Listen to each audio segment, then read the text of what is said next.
जय हिंद। आज हम लोग देखेंगे कि प्रथम विश्व युद्ध हो गया, जो कारण थे। कारण के बाद प्रथम विश्व युद्ध में जो देश भाग लिए थे उनके बारे में हम लोग आज जानेंगे। उसकी कुछ महत्वपूर्ण घटनाएं थी, उसको भी हम लोग देखेंगे। और फिर 1919 के बाद, प्रथम विश्व युद्ध होने के बाद विश्व राजनीति मंच में क्या क्या परिवर्तन हुआ उसको भी हम लोग आज देखेंगे। तो यह 10 परिवर्तन हुए, इसको हम लोग देख लेते हैं। और फिर अगले दिन हम लोग वर्साय की संधि की तरफ देखेंगे, जो कि बहुत ही महत्वपूर्ण चैप्टर है। प्रथम विश्व युद्ध तो मान लीजिए जर्मनी के आत्मसमर्पण करने के बाद समाप्त हो जाता है, मगर क्या क्या प्रावधान किए गए प्रथम विश्व युद्ध के बाद, उसके बारे में भी हम लोग आगे बात करेंगे। मगर पहले आज हम लोग देख लेते हैं प्रथम विश्व युद्ध में कौन कौन से देश भाग लिए थे। तो देखिए, प्रथम विश्व युद्ध जो था, इसके कारण तो हमने बता ही दिया था कि 100 वर्ष पहले से बनना चालू हो गए थे। मगर इसमें देश कौन कौन से लड़ रहे थे, और देश लड़ रहे थे तो कौन किसके तरफ से लड़ रहा था। तो देखिए, यदि दो देश लड़ते तो उसमें हो सकता था हम लोग आसानी से यह समझ लेते, जैसे कि इस समय रूस और यूक्रेन में लड़ाई हो रही है, युद्ध छिड़ा है, तो हम लोग आसानी से जान सकते हैं कि यूक्रेन लड़ रहा है भाई रूस से। मगर उसमें कैसे हम लोग पता करें कि भाई कौन किससे लड़ रहा है, किससे नहीं लड़ रहा है। मान लीजिए हम यह तो नहीं कह सकते हैं कि जर्मनी ऑस्ट्रिया से लड़ रहा है, हंगरी से लड़ रहा है, टर्की से लड़ रहा है, बल्गारिया से लड़ रहा है, कि इंग्लैंड रूस से लड़ रहा है, फ्रांस से लड़ रहा है। यह तो हमें कंफ्यूज कर देगा, पर इसी को हम लोग समझते हैं। तो देखिए, इसमें दो संगठन बनाए गए। एक को मित्र राष्ट्र कहा गया। क्या कहा गया भैया? मित्र राष्ट्र। क्या कहा गया? मित्र राष्ट्र। देखिए, मित्र राष्ट्र में कौन कौन थे? और एक को कहा गया केंद्रीय शक्ति। क्या कहा गया भैया?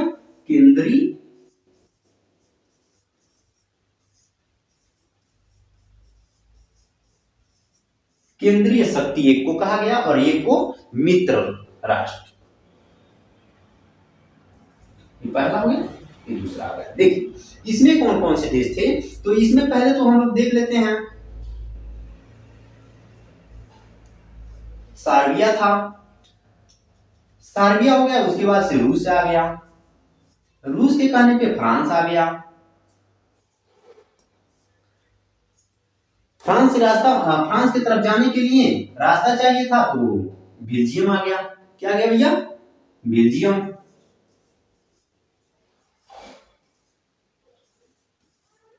बेल्जियम आ गया। फिर इंग्लैंड आ गया, इंग्लैंड आ गया।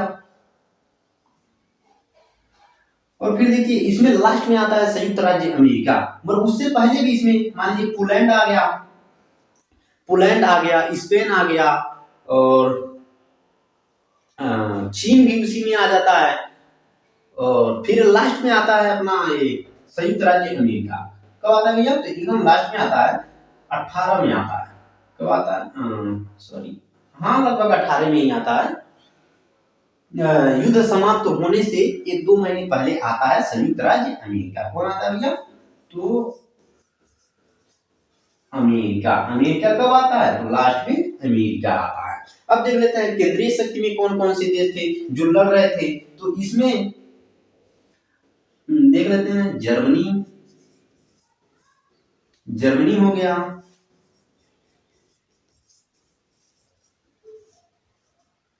ऑस्ट्रिया और हंगरी। हंगरी एक ही में थे तब, हंगरी हो गया। और फिर देख लेते हैं, टर्की हो गया, और बल्गारिया हो गया। कौन हो गया भैया?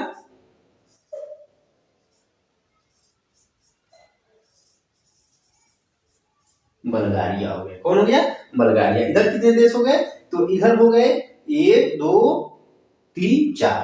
देखिए, केंद्रीय शक्ति की तरफ से 4 देश थे, और मित्र राष्ट्रों के साथ इधर बहुत सारे देश हैं जो सामने से भी लड़ रहे थे, और कुछ जो केवल सपोर्ट कर रहे थे हथियारों की मदद से, आर्थिक मदद से, दवा, भोजन इत्यादि से इनका मदद कर रहे थे, तो उसे हम कह सकते हैं कि अप्रत्यक्ष रूप से भी सम्मिलित थे और प्रत्यक्ष रूप से भी सम्मिलित थे। तो हम लोगों ने देखा कि इतने देश इसमें सम्मिलित थे। अब इसके प्रमुख जो घटनाएं थी प्रथम विश्व युद्ध में वह हम लोग देखेंगे। क्या देखेंगे भैया? तो जो प्रथम विश्व युद्ध की कुछ घटनाएं थी उसे हम लोग जानते हैं। तो पहले जर्मनी क्या किया? जर्मनी बेल्जियम से रास्ता मांगा। बेल्जियम भयभीत हो गया, डर गया, और वह रास्ता देने से जब इनकार किया तो उसने क्या किया? जर्मनी ने युद्ध की घोषणा कर दिया। किससे? बेल्जियम से। मगर बेल्जियम किसके पास था? इंग्लैंड से सटे हुए था, और बेल्जियम का रक्षा का दायित्व तो इंग्लैंड लिया था। इसलिए जब इसने युद्ध की धमकी उसे दी, युद्ध की घोषणा उसके प्रति कर दिया जर्मनी ने, तो इंग्लैंड भी क्या किया भैया? उसने भी जर्मनी से युद्ध की घोषणा कर दी। मगर यह जर्मनी बेल्जियम को जीतते हुए कहां जा रहा था? फ्रांस की उत्तर पूर्वी दिशा जो था उसको कुचलते हुए, मतलब वहां युद्ध करते हुए, जीतते हुए, वह फ्रांस की राजधानी कहां पहुंचने वाला था? पेरिस। कहां पहुंचने वाला था भैया? तो पेरिस पहुंचने वाला था। मगर उसी बीच रूस के जार ने, किसके भैया? रूस के जार, वहां के तानाशाह थे, उन्होंने क्या किया? अपनी सेनाएं भेज दी। अगर जब इनकी सेनाएं आई, जर्मनी की सेना से लड़ने लगी, तो जर्मनी जो प्रहार कर रहा था फ्रांस के पेरिस पहुंचने के लिए, वह शिथिल पड़ गया, धीमा पड़ गया। ठीक है, मगर यह भी ढेर समय तक रहा नहीं। 1917 में फ्रांस में क्रांति हो गई, जिससे फ्रांस अपने घर में ही परेशान हो गया कि मैं घर में परेशान हूं, बाहर कैसे लड़ूं। इसलिए वह परेशान हो गया, वह उसका ध्यान भटकने लगा युद्ध की ओर से। और उसी बीच जर्मनी ने क्या किया? जर्मनी ने एक भीषण प्रहार किया, किसपे? रूस की सेना पर, और रूस की सेना जैसे दम तोड़ दी। और इसलिए 1918 में जर्मनी ने क्या किया भैया? तो रूस ने क्या किया कि जर्मनी के साथ 1918 में एक संधि कर लिया, और संधि के तहत वह युद्ध छोड़ के चला गया। ठीक है, अब देखिए, युद्ध छोड़कर जर्मनी चला गया। जर्मनी नहीं, रूस चला गया। अब जर्मनी रूस से निश्चित हो गया कि वह तो भैया चला गया, हमसे संधि भी कर चुका है, अब नहीं आएगा, और यह निश्चिंत होकर पेरिस पर आक्रमण करने वाला था। तब तक संयुक्त राज्य अमेरिका की सेनाएं आ पड़ी और युद्ध होने लगी, जिससे यह निराश हो गया। इसकी सेनाएं, जर्मनी की सेनाएं थकी थी, हारी थी, इसलिए इसने क्या किया भैया? आत्मसमर्पण कर दिया। क्या कर दिया? आत्मसमर्पण कर दिया। कब? 11 नवंबर 1918 को जर्मनी ने आत्मसमर्पण कर दिया। अब देखते हैं जर्मनी ने क्या किया भैया? आत्मसमर्पण कर दिया। हम लोगों ने कारण भी देख लिया, उसकी घटनाएं भी देख ली, कौन कौन से देश भाग लिए थे वह भी देख लिया, और इसमें कौन कौन से संगठन थे, तो केंद्रीय और मित्र राष्ट्र, यह भी हम लोगों ने देख लिया। अब देखते हैं कि प्रथम विश्व युद्ध के बाद विश्व राजनीति में जो परिवर्तन हुई वह कौन कौन से हुए। तो देखिए, पहले क्या परिवर्तन हुआ कि प्रजातांत्रिक राज्यों की स्थापना हुई। क्या हुई भैया? तो प्रजातांत्रिक जो राज्य थे उनकी स्थापना हुई। पहले, इससे पहले क्या था? यूरोप में इससे पहले क्या था? तो वहां पे एक तंत्र शासन चलती थी। एक तंत्र का मतलब भैया, तो वहां राजतंत्र चलता था, राजा होते थे, और राजा के मरने के बाद उनका पुत्र राजा होता था, उनके मरने के बाद फिर उनका पुत्र होता था। मतलब वंशावली, वंशानुक्रम चलता रहता था। जैसे भारत में 1947 से पहले जो यहाँ राजा थे, राजे रजवाड़े थे, वहां पे राज होता था। हम लोग अपने वेद ग्रंथों में देख सकते हैं कि एक राजा यदि उनकी मृत्यु हो जाती है तो उनके उत्तराधिकारी जो उनके बड़े पुत्र होते थे वह यहाँ पर राज्य करते थे। तो उसी तरह का यूरोप में भी क्या था भैया, तो शासन व्यवस्था था। मगर प्रथम विश्व युद्ध के बाद यह क्या हो गया, समाप्त हो गया। क्या हो गया, समाप्त हो गया। और नए नए राष्ट्रों की उत्पत्ति हुई। ऐसा लग रहा था कि यूरोप में प्रजातांत्रिक राज्यों की बाढ़ सी आ गई है और 8 राज्यों की क्या हो गई, स्थापना हो गई। न्यू न्यू राज्य बने, नए नए राज्य बने, छोटे छोटे राज्य बने, इनकी स्थापना हुई। अब हम लोग देखते हैं कि महाशक्तियों की स्थिति में परिवर्तन क्या हुआ भैया, महाशक्तियों की स्थिति में परिवर्तन भी हुआ। प्रथम विश्व युद्ध के बाद जो महाशक्ति थे उनकी स्थिति में परिवर्तन हो गया, वह बदल गया। देखिए प्रथम विश्व युद्ध से पहले फ्रांस, कौन कौन थे भैया, फ्रांस, इंग्लैंड,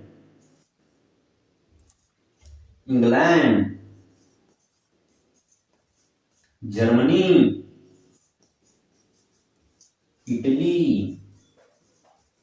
रूस, यह सब क्या थे, ऑस्ट्रिया हंगरी, इंग्लैंड तो लिखे हैं, यह सब क्या थे भैया, यह सब महाशक्ति थे। प्रथम विश्व युद्ध से पहले यह सब महाशक्ति थे। मगर प्रथम विश्व युद्ध हो गया और जब वर्साई नामक संधि हुई पेरिस में, तो क्या हुआ, इनकी स्थिति चेंज हो गई, यह बदल गया। अब देखिए प्रथम विश्व युद्ध के बाद महाशक्तियों की स्थिति में परिवर्तन कैसे हुआ, तो इसमें हम लोग देख लेते हैं जर्मनी और रूस क्या हो गए, यह महत्वहीन हो गए, इनकी कोई महत्व ही नहीं रही। प्रथम विश्व युद्ध के बाद ऑस्ट्रिया हंगरी और टर्की, यह तो जैसे लुप्त हो गए हैं। क्या हो गए भैया, जैसे लुप्त हो गए हैं, खो गए हों, उस तरह से इनकी स्थिति हो गई। और इसमें इटली तो भैया जीत कर भी हार गया था। उसे वह जो आशा रखता था युद्ध के बाद जो भी पेरिस शांति में जो लूट का माल था, बंटवारा था, उसमें वह जो आशा रखता था उसे उसमें उसकी इच्छा अनुसार कुछ भी नहीं दिया गया, इसलिए वह जीत कर भी हार गया, इसलिए वह भी असंतुष्ट होकर चला गया। अब देख लेते हैं इसमें सबसे शक्तिशाली और प्रथम शक्ति के रूप में कौन उभरा, इंग्लैंड। कौन उभरा भैया, इंग्लैंड उभरा। कौन, इंग्लैंड उभरा। प्रथम यूरोप में सबसे शक्तिशाली राष्ट्र के रूप में इंग्लैंड उभरा। अब देख लेते हैं शक्तियों में परिवर्तन हो गया कि जर्मनी और रूस महत्वहीन हो गए थे। टर्की और ऑस्ट्रिया हंगरी, इनका अस्तित्व ही लगभग समाप्त हो गया था। इनका पतन यह कहाँ है था ही नहीं लग रहा था। और इसमें जो इंग्लैंड था वह महान शक्ति बना और इटली था वह असंतुष्ट हो गया। अब देखते हैं नवीन राष्ट्रों का अभ्युदय। क्या हुआ भैया, नवीन राष्ट्रों का भी अभ्युदय हुआ। हम लोगों ने पहले देखा कि स्थिति में परिवर्तन हुआ, महाशक्तियों की स्थिति में परिवर्तन हुआ, प्रजातंत्र राज्य स्थापित हुई। प्रजातंत्र राज्य तो स्थापित हुई सभी राष्ट्रों में, जैसे कि जर्मनी में कैसर थे और रूस में जार थे, टर्की में सुल्तान ही थे। और हाँ, ये जो बड़े बड़े साम्राज्य थे उनकी स्थिति चेंज हो गई और वहां प्रजातंत्र की स्थापना की गई। अब हम लोग देखते हैं नए नए राष्ट्रों की अभ्युदय। तो इसमें क्या हुआ भैया, नए नए 8 राज्यों की राज्य बने। कहाँ भैया, तो यूरोप में नए नए 8 राज्यों की स्थापना हुई। और इसमें टर्की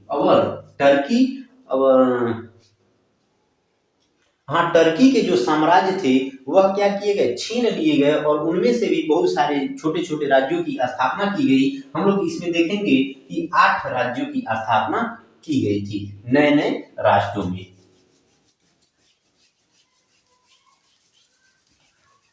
अब हम लोग देख लेते हैं कि अंतरराष्ट्रीयता का विकास, अंतरराष्ट्रीयता का विकास। तो प्रथम विश्व युद्ध से पहले यानी 1914 से पहले विश्व में कोई राजनीतिक संगठन नहीं था, विश्व राजनीतिक संगठन नहीं था जो विश्व में कोई घटनाएं हो रही हैं तो उन पे एक साथ बैठकर चर्चा किया जा सके, ऐसी कोई सुविधा उपस्थित नहीं थी। किससे पहले भैया? तो 1914 से पहले यानी प्रथम विश्व युद्ध होने से पहले। लेकिन प्रथम विश्व युद्ध जब हुआ तो वुडरो विल्सन जो थे अमेरिका के राष्ट्रपति, वुडरो विल्सन को लगा कि यदि विश्व में शांति कायम करना है तो हमें एक संगठन बनाना चाहिए जहां शांति समझौता किया जा सके, सभी देशों की समस्याएं हल की जा सकें। इसलिए उन्होंने क्या बनाया भैया? राष्ट्र संघ, और उसमें उन्होंने 14 सूत्री सिद्धांत अपना प्रतिपादित किया था। राष्ट्र संघ की स्थापना हुई। इसमें अंतरराष्ट्रीयता का विकास में हम लोग देखेंगे कि वुडरो विल्सन के प्रयासों से राष्ट्र संघ की स्थापना हुई, जो एक ऐसा संगठन था जिसमें सभी देश नहीं, मतलब जिनकी इच्छा थी वह सम्मिलित थे उसमें, और जो भी समस्याएं विश्व में होती थी उसे वहां पे जाके सुलझाया जाता था शांतिपूर्वक ढंग से। इसलिए अंतरराष्ट्रीयता का भी विकास हुआ। अब हम लोग देखते हैं कि संयुक्त राज्य अमेरिका की प्रतिष्ठा में वृद्धि। प्रथम विश्व युद्ध के पहले वह यूरोप की समस्याओं में दखल नहीं देता था। कौन भैया? संयुक्त राज्य जो अमेरिका था वह प्रथम विश्व युद्ध से पहले यूरोप की समस्याओं में दखल नहीं देता था, यानी उसमें वह हस्तक्षेप नहीं करता था। लेकिन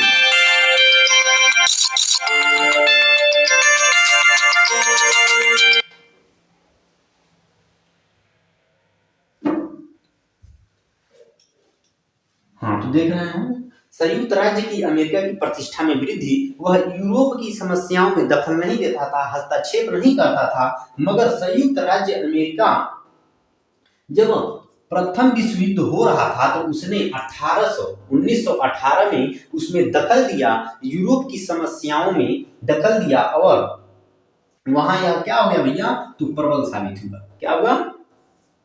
वहां पर यह अधिक शक्तिशाली साबित हुआ, क्योंकि जो भी देश थे लगभग वह सभी हार चुके थे लड़ते लड़ते, और यह इधर से एंट्री मारा और जाके युद्ध का क्या किया भैया? पूरा स्थिति परिवर्तित कर दिया, पूरा ढांचा है उसका पलट दिया, और जिससे कि प्रथम विश्व युद्ध मित्र राष्ट्र संघ के अधीन हो गया, राष्ट्र संघ जीत गया। इससे इसकी शक्ति में क्या हुई? वृद्धि हुई। सभी देश इसे प्रतिष्ठित मानने लगे। क्या मानने लगे भैया? प्रतिष्ठित मानने लगे, क्योंकि वह यूरोप में गया और इसके जाते ही क्या हुआ? यूरोप की जो युद्ध था वह लगभग समाप्त हो गया, और यह जिस संगठन के साथ था वह संगठन जीत गया था, इसलिए इसकी प्रतिष्ठा में वृद्धि हो गई। अब देखते हैं जापान की शक्तिशाली देशों में गणना। जापान भी क्या था भैया? तो प्रथम विश्व युद्ध होने के बाद जापान की शक्ति जो पांच महाशक्ति थी उसमें इसकी गणना होने लगी। पांच महाशक्ति कौन कौन सी थी? तो आप लोग अमेरिका देख लेंगे, फ्रांस देख लेंगे, रूस देख लेंगे, और अमेरिका हो गया, फ्रांस हो गया, रूस हो गया, और चीन हो गया, और एक कौन है? अमेरिका, फ्रांस, रूस, इंग्लैंड। इसमें जापान की भी गणना हो रही थी। किसकी भैया? जापान की भी। मगर जापान की गणना कैसे समाप्त हो गई? तो जब द्वितीय विश्व युद्ध चालू होने वाला था, तभी चालू हो रहा था, तभी क्या किया था जापान अब तक बहुत शक्तिशाली था। क्या था भैया? बहुत शक्तिशाली था, और लगभग अमेरिका से आगे निकल गया होता यदि अब तक यह रहा होता। अभी है, ऐसी बात नहीं है, मगर यदि यहाँ सैन्य शक्ति होती अभी तक तो, और यहाँ सैन्य शक्ति अब नहीं रहती है, इसका कारण आप लोग जानेंगे तो हैरान हो जाएंगे। क्योंकि यह द्वितीय जब विश्व युद्ध हो रहा था तो अमेरिका की जो अमेरिका है उसकी सेनाएं, 9 सेनाएं, कौन भैया? नौसेनाएं जो थी वो बहुत तेजी से आगे बढ़ रही थी, बहुत विस्तृत हो रहा था अमेरिका नौसेना के मामले में, और लगभग इससे किससे भैया, तो जापान से आगे ही निकलने वाला था। और इसने क्या किया, जापान ने उसकी सेनाओं पे, अमेरिका के सेनाओं पे क्या किया, बम गिराने लगा। क्या किया भैया, बम गिराने लगा। और जब अमेरिका ने उससे कारण पूछा कि भैया हमसे तुमसे कोई दुश्मनी नहीं है, कोई बातचीत नहीं हुई, तो तुम हम पे बम काहे गिरा रहे हो, तो जानते हैं क्या कहा था जापान कहा था कि भैया तुम हमसे आगे निकल रहे हो इसलिए हम तुमको पीछे ला रहे हैं।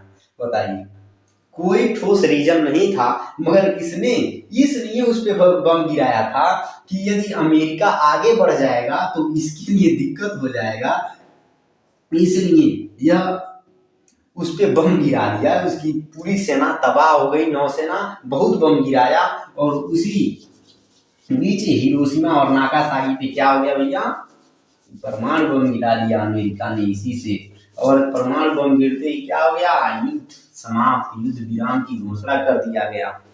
तो हम लोग देखे कि जापान की शक्तिशाली देशों में गणना हुई, उसकी महत्व कैसे बढ़ा। अब देखते हैं सत्य संतुलन का सिद्धांत। सत्य संतुलन का सिद्धांत देखिए, यह बहुत ये अच्छा है, और यह हर समय इंसान को सीखना चाहिए, कुछ न कुछ इससे जरूर सीखना चाहिए। देखिए, सत्य संतुलन का सिद्धांत, यह जो मित्र राष्ट्रों ने युद्ध लड़ा था जर्मनी से या केंद्रीय शक्ति से, वह क्या था, वह यही था कि शक्ति संतुलन बना रहे यूरोप में, इसलिए इन सभी राष्ट्रों ने मिलकर के युद्ध लड़ा था कि शक्ति संतुलन न बिगड़े, कोई इतना अधिक शक्तिशाली न हो जाए कि सबको कुचलता रहे। इसलिए मित्र राष्ट्रों ने सम्मिलित होकर के युद्ध में भाग लिया और युद्ध को जीत भी लिया। मगर युद्ध जीतने के बाद जब पेरिस में शांति सम्मेलन हुआ, तो उस शांति सम्मेलन में इन लोगों ने उन सिद्धांतों को ताक पे रख दिया।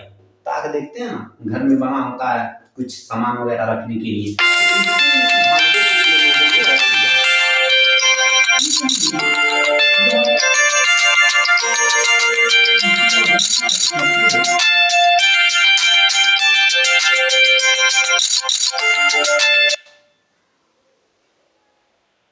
क्या करते रहे भैया, उसकी अवहेलना करते रहे। अब देख लेते हैं जनधन की हानि। क्या देखते हैं, जनधन की हानि। अब जनधन की हानि में हम लोग देखेंगे कि यूरोप में जो महायुद्ध हो रहा था, वो केवल यूरोप में नहीं, अमेरिका और एशिया में भी लड़ा जा रहा था। और इसमें कहा जाता है कि 2 करोड़, कितने भैया, 2 करोड़ लोग, 2 करोड़ सैनिक जर्मनी की तरफ से यानी केंद्रीय शक्ति की तरफ से लड़ रहे थे। अगर 4 करोड़, कितने भैया, 4 करोड़ सैनिक लड़ रहे थे मित्र राष्ट्रों की तरफ से। और इसमें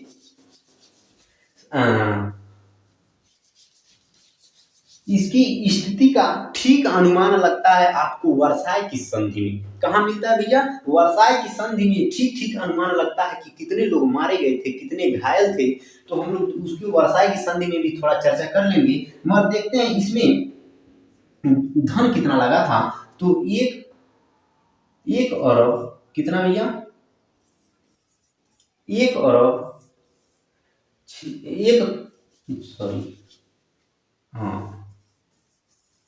86 खरब डॉलर का खर्च लगा था, बताया जाता है। और इसमें यदि जल थल की हानि भी यदि मिला लिया जाए तो यह हो जाता है 2 करोड़, कितना भैया,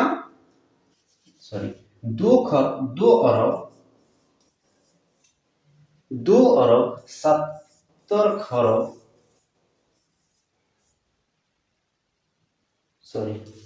अरब खरब में थोड़ा गड़बड़ हो रहा है, खरब, तो 2 खरब 70 अरब डॉलर लगा था। और इसमें देखा जाए, इसमें हानियां, युद्ध में तो बहुत सारे लोग मारे गए थे, मगर उसके बाद युद्ध समाप्त होने के बाद भी जो लोग थे वह महामारियों से और भूखे यानी आर्थिक दृष्टि से बहुत ही यह महत्वपूर्ण रहा। बहुत सारे लोग मारे गए। युद्ध समाप्त होने के बाद भी जो महामारी और आर्थिक संकट ने भी लोगों को मौत के घाट उतारने में कोई कसर नहीं छोड़ा। अब देखते हैं मजदूर आंदोलन की शुरुआत। मजदूर आंदोलन की शुरुआत क्या हुआ भैया कि फ्रांस में जब बोल्शेविक क्रांति हो गया, क्या हो गया भैया, फ्रांस में जो बोल्शेविक क्रांति हुआ वह किसके लिए था, तो वह श्रमिक वर्ग की हितों की रक्षा के लिए था। किसके लिए भैया, तो जो श्रमिक वर्ग थे, मजदूर लोग थे, उनकी हितों की रक्षा के लिए था। और देखा जाए तो यूरोप में पूंजीवाद था और बोल्शेविक क्रांति सफल होने के बाद से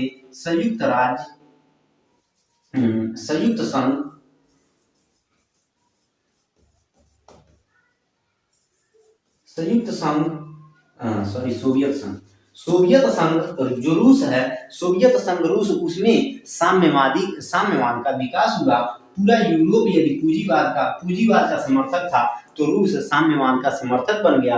वह पूरे विश्व में श्रमिक वर्ग की हितों की रक्षा के लिए जाने लगा और विश्व राजनीति में एक महान शक्ति बनकर उभरा, सामने आया।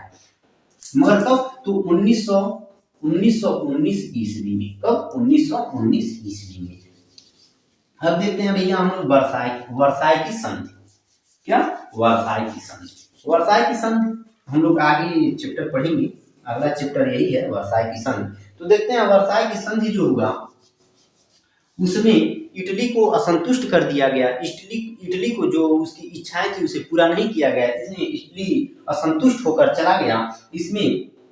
और वही आगे जाकर के क्या हुआ, वहां पे फांसीवाद का उदय हुआ जो मुसोलिनी के नेतृत्व में हुआ था। और जर्मनी भी ऐसे शर्तें थोपी गई थी, उसे हर दृष्टि से पंगु बना दिया गया था, लाचार बना दिया गया था, उसे नष्ट कर दिया गया था। इसलिए वहां पे हिटलर का जन्म हुआ। किसका भैया, हिटलर का। और वह नाजीवाद का उत्कर्ष माना जाता है, जो प्रथम विश्व युद्ध का कारण भी माना जाता है। वर्साई की संधि के दौरान ही राष्ट्रसंघ का निर्माण हुआ और रूस में बोल्शेविक क्रांति हो गई।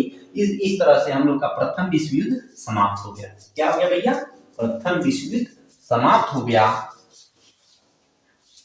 अब हम लोग कल देखेंगे कि पेरिस का शांति सम्मेलन का क्या था, उसके बारे में हम लोग आगे चर्चा करेंगे। तब तक के लिए जय हिंद, धन्यवाद।